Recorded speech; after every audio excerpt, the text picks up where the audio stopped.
자, 사도행전 16장 19절에서 34절 말씀. 사도행전 16장 19절에서 34절 말씀. 우리 한 절씩 교독하겠습니다. 여종의 주인들은 자기 수익의 소망이 끊어진 것을 보고 바울과 실라를 붙잡아 장토로 관리들에게 끌어갔다가 상관들 앞에 데리고 가서 말하되 이 사람들이 유대인인데 우리 성을 심히 요란하게 하여 로마 사람인 우리가 받지도 못하고 행하지도 못할 풍속을 전한다 하거늘 무리가 일제히 일어나 고발하니 상관들이 옷을 찢어 벗기고 매로 치라 하여 많이 친 후에 옥에 가두고 간수에게 명하여 든든히 지키라 하니 그가 이러한 명령을 받아 그들을 깊은 옥에 가두고 그 발을 착고에 든든히 채웠더니 한밤중에 바울과 실라가 기도하고 하나님을 찬송하며 죄수들이 듣더라. 이에 갑자기 큰 지진이 나서 옥토가 움직이고 문이 곧 다 열리며 모든 사람의 매인 것이 다 벗어진지라. 간수가 자다가 깨어 옥문들이 열린 것을 보고 죄수들이 도망한 줄 생각하고 칼을 빼어 자결하려 하거늘 바울이 크게 소리질러 가로되 내 몸을 상하지 말라 우리가 다 여기 있노라 하니 간수가 등불을 달라고 하며 뛰어들어가 무서워 떨며 바울과 실라 앞에 엎드리고 그들을 데리고 나가 이르되 선생들이여 내가 어떻게 하여야 구원을 받으리이까 하거늘 이르되 주 예수를 믿으라 그리하면 너와 내 집이 구원을 받으리라 하고 주의 말씀을 그 사람과 그 집에 있는 모든 사람에게 전하더라. 그 밤 그 시각에 간수가 그들을 데려다가 그 맞은 자리를 씻어주고 자기와 그 온 가족이 다 세례를 받은 후 그들을 데리고 자기 집에 올라가서 음식을 차려주고 그와 온 집안이 하나님을 믿음으로 크게 기뻐하니라. 아멘. 자, 이제 오늘 바울과 실라가 감옥에서 기도하고 찬양하면서 옥문이 열렸다고 하는 잘 아시는 이 내용을 가지고 오늘 같이 말씀을 좀 나누도록 하겠습니다. 자, 오늘 이 일이 일어나게 된 배경을 살펴보게 되면 기독교라고 하는 종교가 미친 영향력으로 인해서 굉장히 큰 영적 전쟁에 가까운 갈등이 일어난 것을 볼 수가 있습니다. 귀신 들린 여종의 귀신을 쫓아내고 그러자 온 성들이 사람들이 아고라 마당에 모여서 광장에 모여서 이 사람은 안 되겠다 해서 감옥에 집어넣고 굉장한 갈등이 일어났습니다. 자, 분명히 오늘 여기에는 영적 싸움이 있고 갈등이 심각하게 있었습니다. 그래서 얼뜻 보면은 선교하는 일에 영적 전쟁도 일어나고 귀신을 쫓아내는 일 이런 것들을 보게 되어지지요. 그런데 오늘 이 영적 전쟁이 굉장히 영적이기보다는 또 한편으로 본다면 다르게 본다면 쩐의 전쟁, 돈의 전쟁과 같았다라는 생각도 듭니다. 자, 돈의 논리가 지배하고 갈등이 일어나고 있는 것이지요. 자, 16장 19절 한번 읽어보시겠습니까? 같이 읽겠습니다. 여종의 주인들은 자기 수익의 소망이 끊어진 것을 보고 바울과 실라를 붙잡아 장터로 관리들에게 끌어갔다가 속내는 뭐죠? 귀신 들린 여종의 귀신을 쫓아내어 주는 바람에 그 주인들이 사사로운 수입이 줄어들어 버린 거죠. 자기 경제적으로 손해가 일어나게 된 겁니다. 귀신 들린 여종이 점쳐주고 하면서 돈 벌고 살아왔는데 그 사람 때문에 우리에게 수익의 소망이 끊어진 것이 화가 난 것이지요. 그러면 사람들을 이끌고 그 장터 아고라에까지 끌고 나갔으면 이 사람에게 손해배상을 청구하고 이 사람 때문에 우리가 경제적인 이익을 보지 못한다라고 말을 할 것처럼 여겨지는데 그런데 사람들이 나아가서 하는 말은 정반대의 이야기를 합니다. 이 사람 때문에 우리가 돈 못 벌게 됐다는 속내를 드러내지 않고 오히려 굉장히 공익을 위해서 이 일을 하고 있는 것처럼 말을 바꾸고 있습니다. 20절 21절 같이 읽어볼까요? 상관들 앞에 데리고 가서 말하되 이 사람들이 유대인인데 우리 성을 심히 소란케 하여 로마 사람인 우리가 받지도 못하고 행하지도 못한 풍속을 전한다 하거늘. 자, 자기 속내는 뭐 때문입니까? 내 수입이 줄어들었다. 그게 화가 난 거죠. 그런데 겉으로는 뭘 내세우고 있습니까? 인종 간의 갈등을 내세우고 있습니다. 이들이 유대인인데 우리 로마 사람이 우리를 굉장히 불안하게 만들고 있다. 이 성을 소란하게 만들고 있다. 로마 사람인 우리가 받지도 못할 풍속을 전하고 있다. 이들이 우리의 종교와 우리의 문화와 우리의 미풍양속을 무너뜨리려고 하고 있다. 이 유대인들이 와가지고 우리 공동체를 파괴하고 무너뜨리려고 하고 있는 것 아니냐라고 내세우고 있습니다. 자기 속에는 돈 때문에, 이익 때문에 이러고 있는데 겉으로 내세우는 것은 민족과 국가와 사회와 공동체를 위해서 우리의 미풍양속과 문화와 종교를 지키기 위해서 이 사람들이 위험한 존재들이다라고 사람들에게 공포심을 조장하고 있는 것이지요.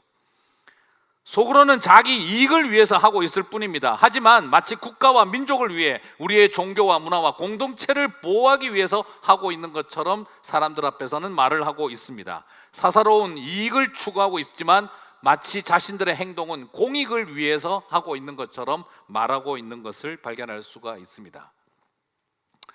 굉장히 무섭다는 걸 발견하게 되어지죠.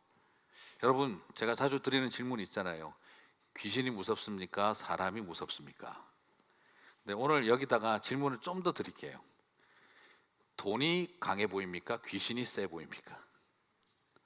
물론 돈 귀신이 제일 세겠죠. 그렇긴 하지만 지금 보실 때 돈이 세 보입니까? 귀신이 세 보입니까? 돈이 더 셉니다.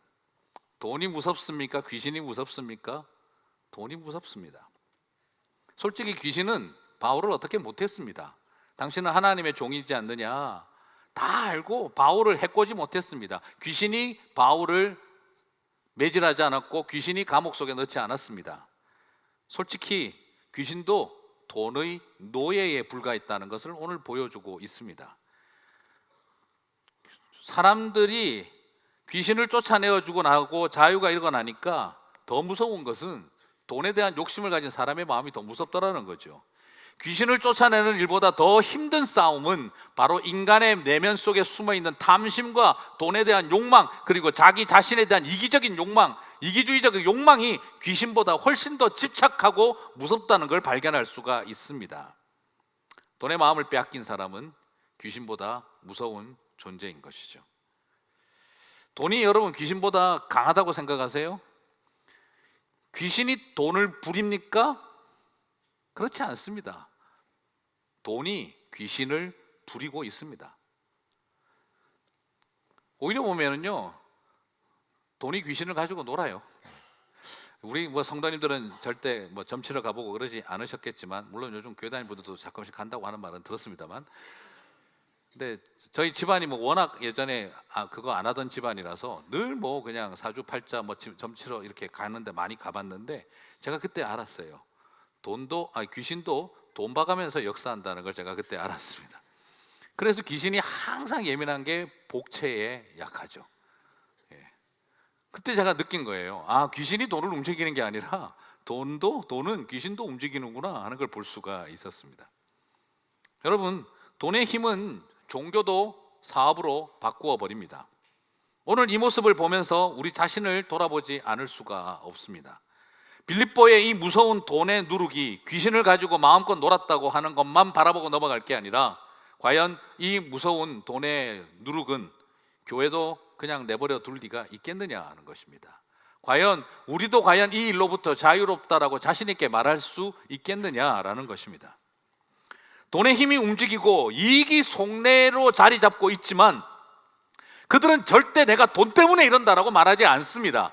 무엇을 위해서라는 거죠? 우리 공동체를 위해서, 우리의 종교를 위해서, 우리의 문화를 위해서, 우리 공동체를 보호하고 지키기 위해서, 이게 다 애족하는 길 때문에 내가 지금 이 일을 하고 있다라고 사람들은 말하고 있습니다.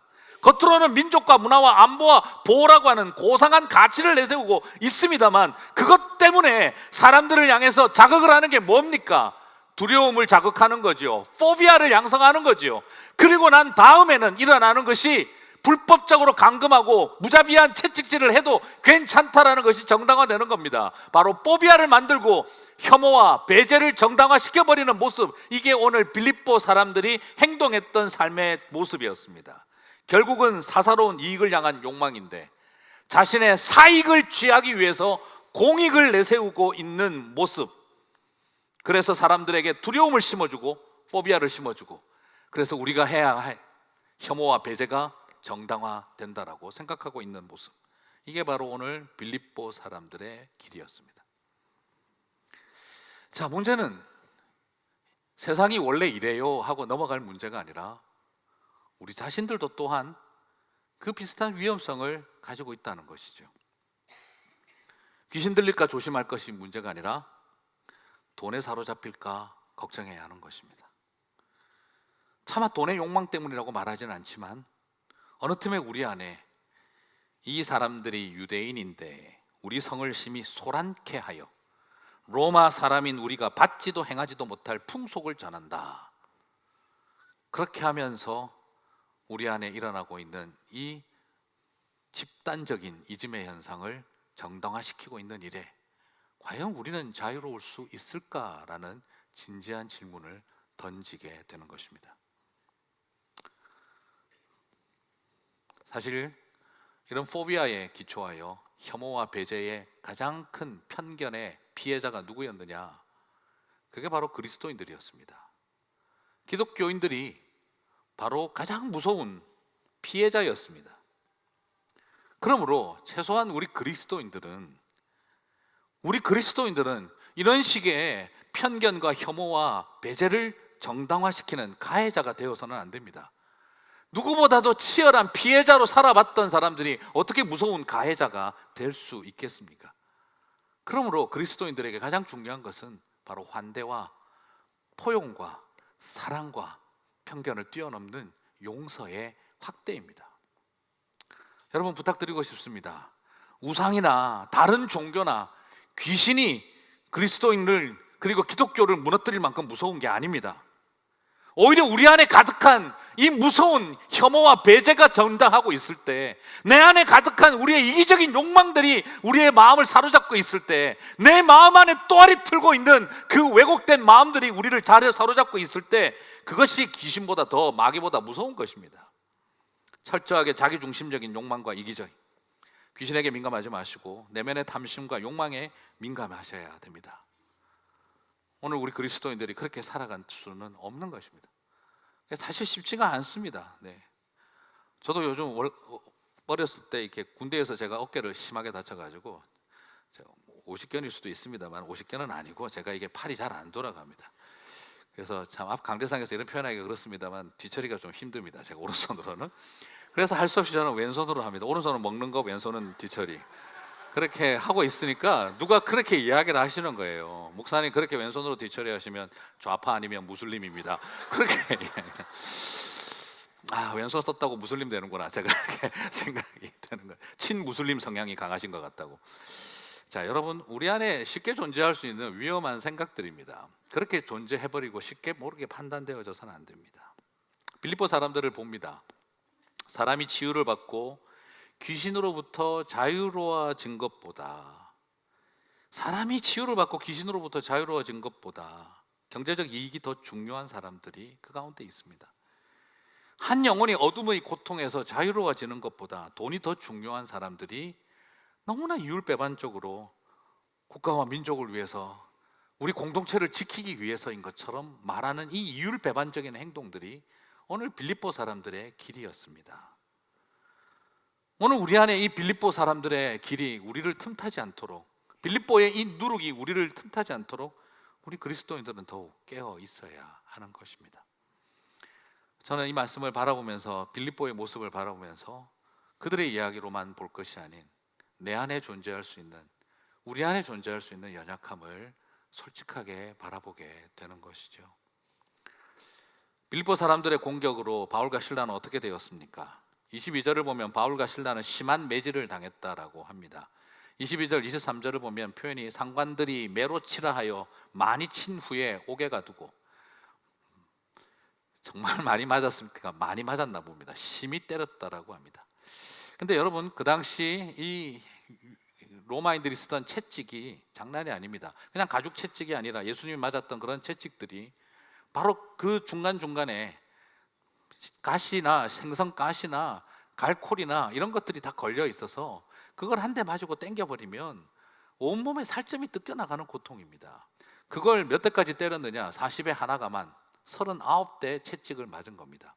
사람이 살 수가 없는 채찍입니다. 사도 바울이 말하지 않았습니까? 40에 하나가만 매를 3번이나 맞았다. 오늘 처음으로, 그의 인생의 처음으로 이 40에 하나가만 채찍을 처음 맞은 날입니다. 인생 처음으로 39대의 채찍을 맞은 날, 여러분은 어떠셨겠습니까? 24절을 보면 바울과 실라를 깊은 감옥에 가두고 그 발에 착고에 든든히 채웠다라고 하고 있습니다. 얼마나 중범 취급하고 있는지를 볼 수가 있습니다. 깊은 감옥이라는 말의 뜻은 햇볕이 전혀 들어가지 않는 완벽한 암실 같은 곳에 지하에 가두었다는 뜻입니다. 사람이 감옥도 햇볕 들지 않는 감옥에 들어가면 희망을 갖지 못합니다.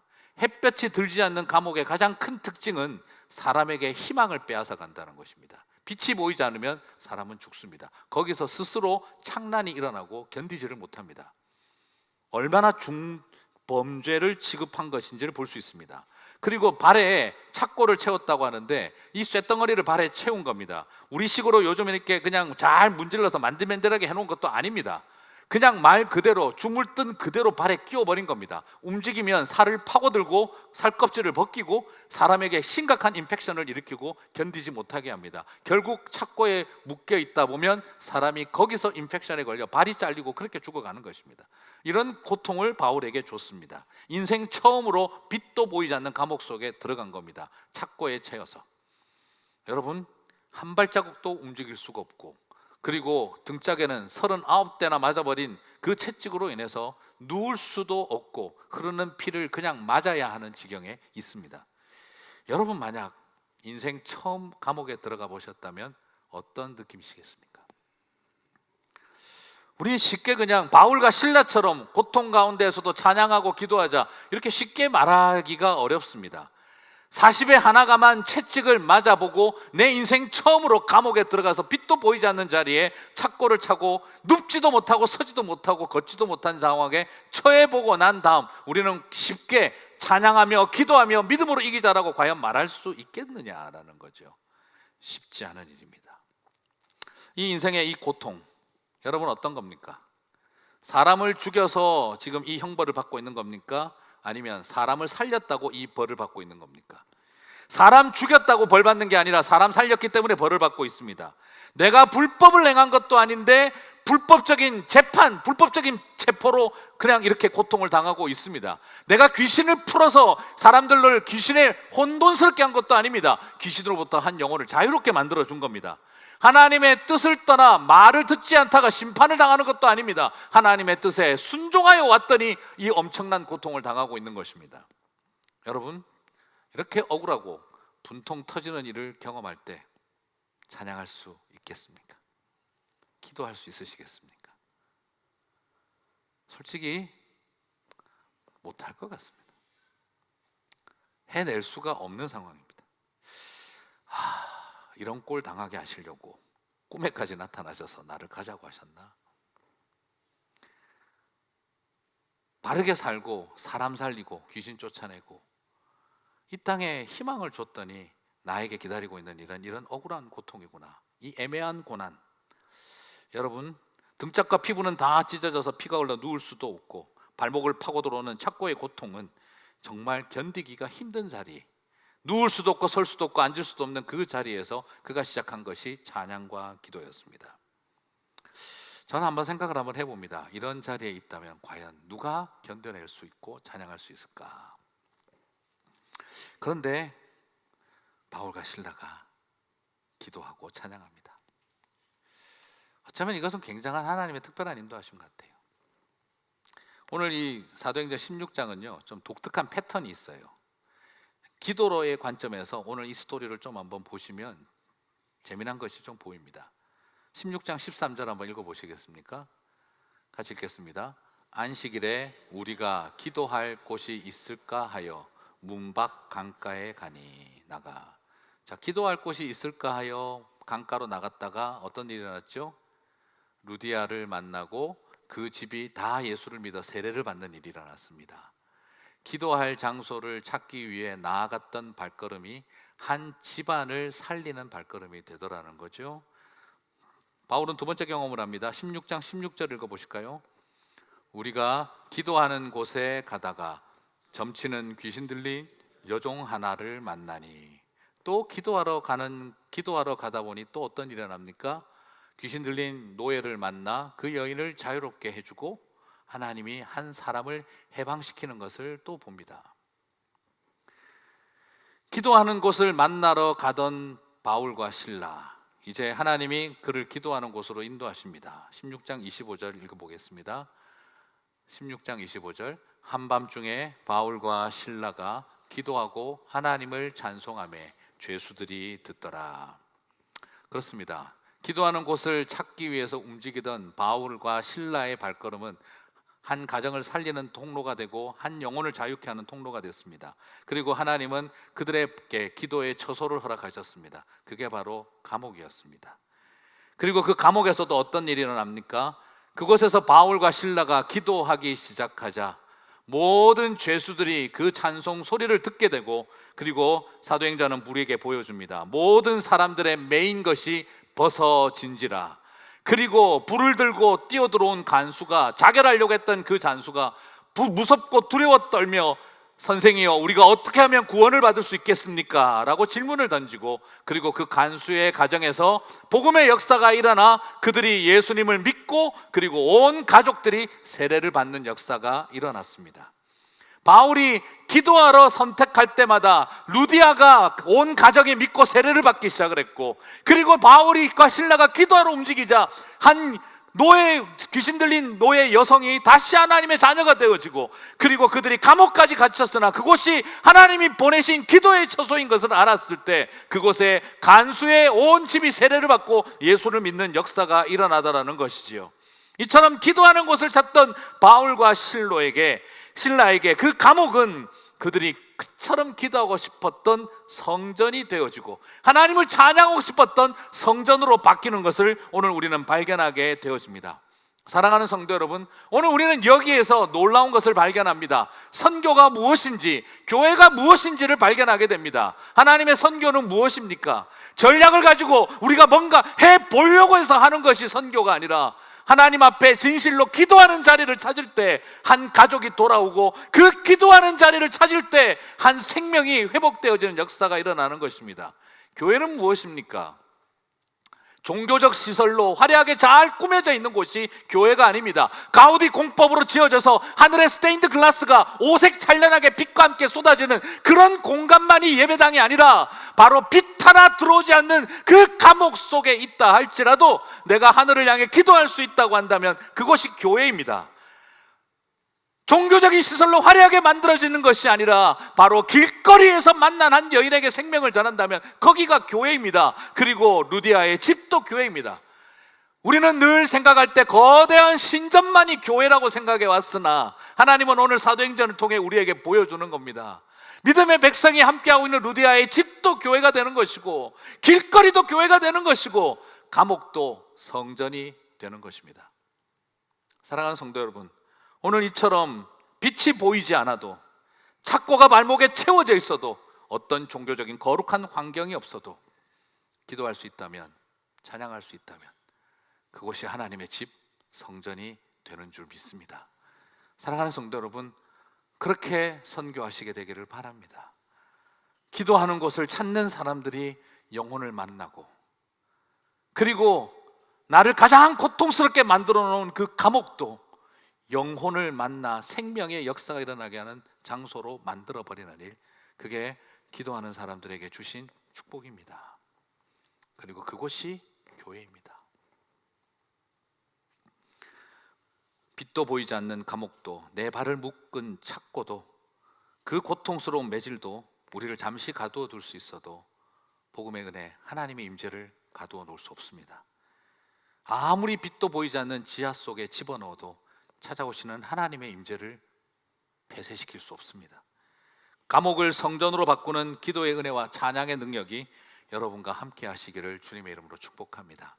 되는 일 없고 갇히고 잡히고 묶이고 아무런 빛도 보이지 않는 깊은 칠흑 같은 절망의 감옥에 지금 갇혀 있는 분들이 있습니까? 내 팔다리를 묶어버린 쇠스랑 앞에 갇혀 있는 분이 있습니까? 내 등짝을 찢어버린, 내 가슴을 찢어버린 그 채찍질 앞에 지금도 아무것도 보이지 않고 피 흘리는 분들이 있으십니까? 하나님의 뜻을 따라 왔는데, 좋은 일 했는데 왜 나는 이런 애매한 고난과 고통을 당해야 하는가 하는 분노와 절망을 가진 분들이 이 가운데 있으십니까?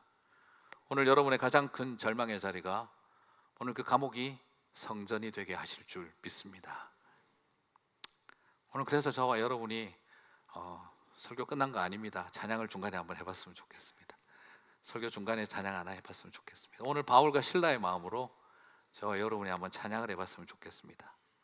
여러분의 억울한 결박, 고상한 척하지만 무서운 집단 이기주의 앞에 고통받고 있는 우리들이 있다면, 그리고 갇혀버린 감옥이 있다면, 오늘 그곳에 모든 메인 것이 풀리고 옥터가 흔들리고 문이 열릴 것이라고 믿습니다.